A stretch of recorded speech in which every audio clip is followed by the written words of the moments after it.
ఓం నమస్తే. నేను doctor Venkata Chaganti, president, university of applied Vedic sciences. ఈరోజు ఒక వార్త విన్నాను, అంటే నిన్ననే విన్నాను. అది ఒకసారి మీకు చూపిస్తాను.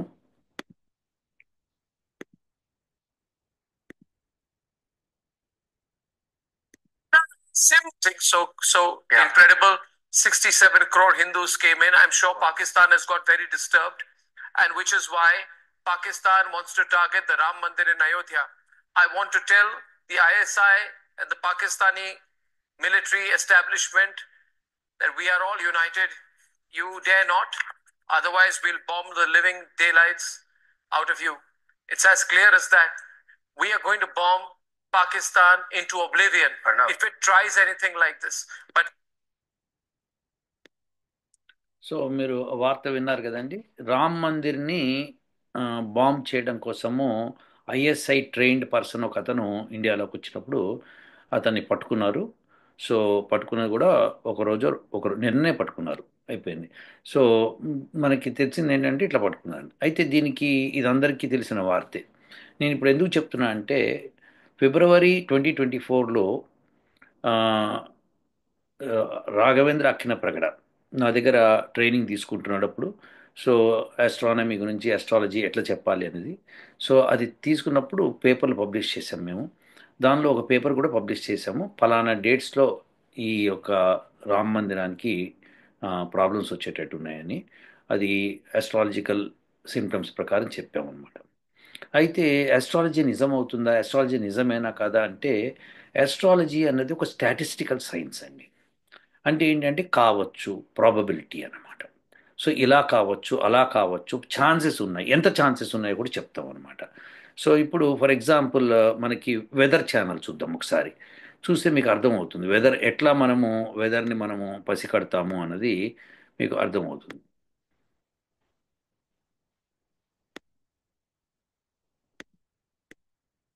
సో ఇక్కడ చూడండి, weather Tuesday 54 degrees, 8% chance of rain అనమాట. ఇక్కడ ఇక్కడ ఈ సింబల్, రెయిన్ సింబల్ బ్లూ కలర్ది, 8% ఛాన్స్. సో ఇది ఇలా చెప్పుకుంటూ ఈ రోజులో మీకు ఎప్పుడు వర్షం పడింది, ఇగో ఇక్కడ ఉంది PM. So 55 degrees, 100% chance of rain, అంటే తప్పకుండా రెయిన్ పడుతుంది అని. 8% ఛాన్స్ ఆఫ్ రెయిన్ ఇక్కడ. సో ఇక్కడ 0% ఛాన్స్ ఆఫ్ రెయిన్. ఇలా మీకు ఛాన్సెస్ ఆఫ్ రెయిన్ ఇస్తాడు. వెదర్ ప్రిడిక్షన్ కూడా. సో ఎక్విప్మెంట్తో, మన ఇన్స్ట్రుమెంటేషన్తో మనం మెజర్ చేసినా కానీ పర్సంటేజ్ ఛాన్సెసే చెప్పాల్సి వస్తుంది. యాక్యురేట్గా చెప్పడం కుదరదు ఏదన్నా సరే. కానీ జ్యోతిష్యం కూడా అదే విధంగా యాక్యురసీ పర్సంటేజ్లో ఉంటుంది. ఇంత ఛాన్స్ ఉంటుంది, ఇంత ఛాన్స్ ఉంటుంది. ఎవ్వరు ఖచ్చితంగా ఇది అని చెప్పలేరు. సో కొంత మటుకు 100% ఛాన్స్ ఉంటుందని చెప్పచ్చు. అది అన్ని పరిస్థితుల్లో కలిస్తే. ఎందుకంటే ఆ, 9 గ్రహాలు అండ్ 27 నక్షత్రాలు, 108 పాదాలు, సో ఇవన్నీ కూడా చాలా క్యాలిక్యులేషన్స్ ఆర్ టీడియస్. సో మనం ఎంతైనా పర్సంటేజ్ చెప్పగలుగుతాం. సరే, ఫిబ్రవరి 2024 అంటే పోయిన సంవత్సరం కరెక్ట్గా 1 year బ్యాకే మేము ఒక పట్టిక ఇచ్చాం. ఇగో ఈ ఈ ఛాన్సెస్ ఉన్నాయి ఈ టైమ్స్లో అని. ఎందుకు ఆ టెంపుల్కి ఎందుకు అలా ఉన్నాయని ఒక పేపర్ పబ్లిష్ చేసాం. సో ఆ పేపర్ని మీకు ఇప్పుడు చూపిస్తాను.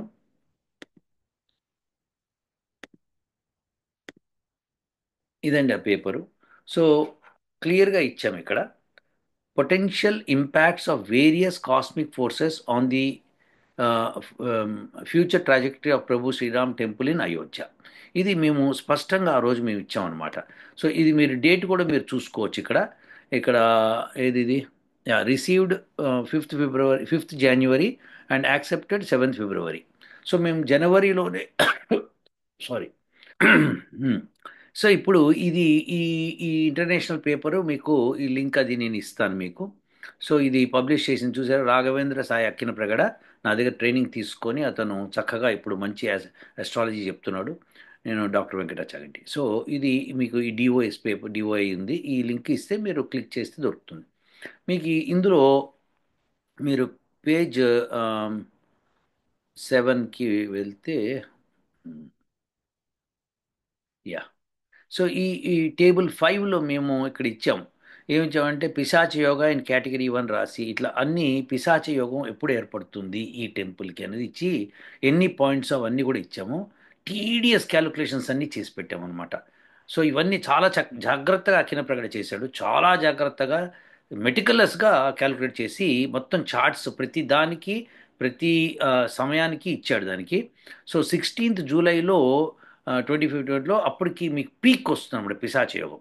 సో దాన్ని మేము ఇక్కడ ఈ ఇంకొక టేబుల్లో కూడా స్పష్టత ఇచ్చాము. ఇంకో ఈ టేబుల్లో table 7, 7th June 2025 to 8th July 2025. So పిశాచ యోగా డేట్ రేంజెస్ అనమాట. సో ఇది ఇప్పుడు 16 జూలై 2025 నాడు పీక్ వస్తుంది అనమాట. సో పీక్ పిశాచ యోగా. సో అప్పుడు కరెక్ట్గా మార్స్ అండ్ కేతు ఇద్దరు బాగా కలిసిపోయి ఉంటారు. సో దానికి 50.8%, 50.08% chance of probability of occurrence of severe పిశాచ యోగా. సో ఇంత ఛాన్స్ ఉంది అని ఇచ్చామన్నమాట. సో ఇప్పుడు ఆ సిమ్టమ్స్ కనిపిస్తున్నాయి. ఇప్పుడు ఇంకా జూలై రాలేదు కదండి అంటే, అవునండి ఇప్పుడు వచ్చింది మార్చ్ వచ్చింది. సో మార్చ్, ఏప్రిల్, మే, జూన్, జూలై. సో ఇప్పుడు పిశాచ యోగం యొక్క తాలూకా మార్స్ ఎక్కడున్నాడు అని తెలిస్తే మీకు ఆశ్చర్యపోతారు. మార్స్ ఇప్పుడు ప్రస్తుతం ఈ రోజుకి ఈ జెమినైన్లో ఉన్నాడు అనమాట. సో అతను కేతు ఏమో ఇక్కడ సింహరాశిలో ఉన్నాడు. సో ఇప్పుడు ఈ మార్స్ వచ్చి కలవడం మూలంగా సింహరాశిలో ఉన్న విరుగు కన్యా రాశిలో ఉన్నట్టు అతను అటు షిఫ్ట్ అవడం, ఇతను షిఫ్ట్ అవడం జరుగుతుంది అనమాట రెండు కూడా. సో పీక్ పిశాచ యోగం ఎప్పుడు ఏర్పడుతుంది అనేది జూలై 16th ఆ ప్రాంతంలో ఏర్పడుతుంది. ఇప్పుడు దాని సిమ్టమ్స్ కనిపించినాయి. పిశాచ యోగం అంటే పిశాచులు తాండవించే సమయం అనమాట. ఇప్పుడు ఎవడైతే పట్టుబడ్డాడో రామ మందిరాన్ని పేల్చడానికి గ్రెనేడ్స్తో పట్టుబడ్డాడు. సో వీళ్ళకేంటంటే మనుషులు, ప్రాపర్టీ ఇవన్నీ కుదరవు అనమాట. వాళ్ళు ఏదైనా సరే నాశనం చేయటమే. పిశాచాలు అంటారు అనమాట. సో దీన్ని పిశాచ యోగము అంటారు. ఇది డిఫరెంట్ డేట్స్ ఇచ్చాం మేము అక్కడ ఆ పేపర్లో. సో ప్రస్తుతం 2025లో ఇచ్చిన డేట్ అంటే 16th జూలైకి పీక్ పిశాచయోగం. అంటే పిశాచయోగం ఇప్పుడు మొదలవుతోంది. ఇప్పుడు మొదలవుతూ పీక్ ఆ రోజుకి వస్తుంది. దాని ఎఫెక్ట్స్ ఇంకా కొన్నాళ్ళు ఉంటాయి అనమాట. సో ఈ సమయంలో ప్రాబబ్లీ మీకు అయోధ్య రామ మందిరం అటాక్ కావచ్చు అని చెప్పి ఆ పేపర్లో మేము క్లియర్గా రాసాం. సో దేర్ ఫోర్ అది 1 year బ్యాకే రాసాం. సో అక్కిన ప్రగడ చాలా బాగా క్యాలిక్యులేట్ చేసి పెట్టాడు. వండర్ఫుల్గా క్యాలిక్యులేషన్స్ చేసి దానికి వీడియో కూడా చేసాం మేము. సో మీరు ఫిబ్రవరి 2024కి వెళ్ళి వీడియోస్ చూస్తే మీకు దానిలో ఆస్ట్రాలజీ నా ఛానల్కి వెళ్తే ఆస్ట్రాలజీ అని ఉంటుంది. సో దానిలో మీకు ఈ ఫిబ్రవరిది దొరుకుతుంది. మేము డిస్కస్ చేసాము ఎప్పుడెప్పుడు ఏమేమి ఛాన్సెస్ ఉన్నాయని. సో అలానే ఇంకా ఎఫెక్టివ్గా 26లో కూడా ఒకటి ఉంది.